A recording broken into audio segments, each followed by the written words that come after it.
العالم دلوقتي مش قاعد على صفيح ساخن، لا ده قاعد على بوتاجاز شغال على العالي. إسرائيل قررت تعمل عرض ألعاب نارية فوق طهران، وإيران ردت عليها ب100 درون، كأنهم بيبعتوا طيارات عشان تقول انت بدأت الحرب. طب استنى يا كبير، خليك معايا عشان هنفصص اللي حصل ضربة ضربة وهزار بهزار. أولا إسرائيل بتصحي إيران بصاروخ الصبح ما طلعش عادي النهاردة عند الإيرانيين. إسرائيل شغلت المنبه بتاعها على وضع نووي، وضربت مواقع في ناتنز، طهران، تبريز وخنداب.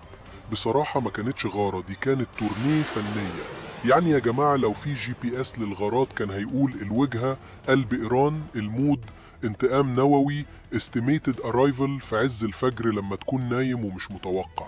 الغارة استهدفت مش بس مواقع نووية، دي ضربت علماء قادة كبار، منشآت تحت الأرض.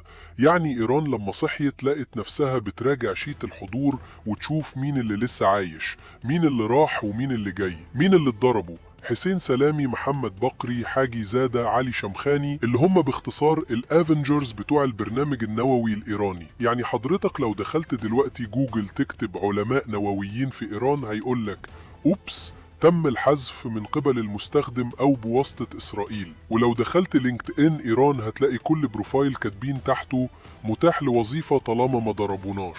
الرد الإيراني درونات وبآلة طايرة. إيران قررت ترد برد عسكري يليق بالموقف، قالك نطلق 100 طيارة بدون طيار ونشوف مين اللي هيضحك في الآخر. بس للأسف الدرونات دي اتصدت كلها تقريبا بدل ما يضرب تل أبيب. بجد إسرائيل كانت واقفة بمضاد الطائرات تقول لهم إيه ده شكله درون ولا شبكة توصيل ديليفري؟ المنطقة كلها إحنا مش طرف، بس هنقفل المجال الجوي. الأردن قفلوا الأجواء وقالوا للطيارات مش وقتها والله. الإمارات قاعدة تقول لإيران وإسرائيل عيب يا ولاد إحنا عندنا تورستس. السعودية ساكتة بس أكيد شغالة على الهادي وبترصد. أمريكا دخلت وقالت مش أنا يا المبة، بس أي حد يقرب من قواتي هيشوف مني وش تاني. روسيا لسه مشغولة مع أوكرانيا بس قالت دي ضربة مش قانونية، بس مش فاضي يزعل دلوقتي. والأسواق راحت فين؟ أسعار النفط ولعت، الأسهم نزلة أكتر من أخلاق الكوكب في 2025. يعني يا معلم الناس بتتخانق في البورصة أكتر من إيران وإسرائيل. واللي معاه شوية دهب بقى يقول عليه ده استثمار كومبينشن. تحليل مش رسمي بس شبه منطقي. بص يا عم الكاريزما، اللي بيحصل دلوقتي مش نرفزة لحظية، دي تسخينة على نار هادية من زمان. إسرائيل حاسة إن إيران قربت تخلص مشروعها النووي، فقالت تضرب قبل ما يكون عندهم الزرار الأحمر. إيران حاسة إنها اتضربت في كرامتها وما ينفعش تبلعها، فلازم ترد بس بحساب عشان ما تخشش في حرب شاملة. أمريكا واقفة ورا الشباك بتراقب، مستعدة تدخل لو الموضوع خرج عن السيطرة، بس من غير ما تتورط مباشر. وطبعا في نص كل ده الشعوب قاعدة تتفرج، ما بين اللي بيضحكوا من كتر العبث واللي بيقول يا نهار أبيض، دي بداية حرب عالمية جديدة. طيب إيه اللي ممكن يحصل؟ إيران ممكن ترد تاني بس بشكل أذكى، مثلا تضرب أهداف إسرائيلية غير مباشرة في سوريا أو لبنان.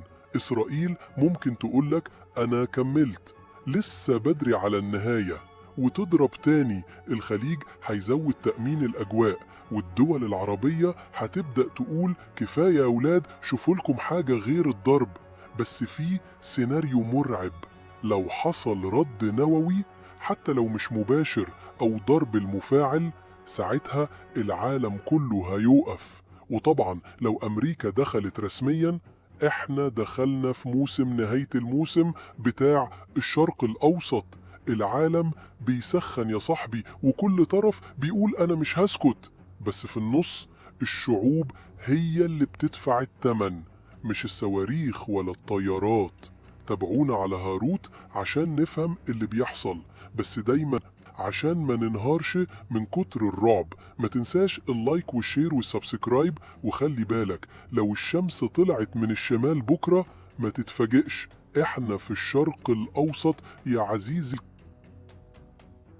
ما تنساش بقى يا نجم النجوم تعمل السبسكرايب وتعمل التعليق وتعمل اللايك الجميل، وانت يا نجمة نجوم الكوكب ما تنسانيش برضو عشان الحلقة الجاية ان شاء الله توصلكم بسرعة وهتبقى ضرب نار ان شاء الله. انتظرونا في الحلقات القادمة. سلام.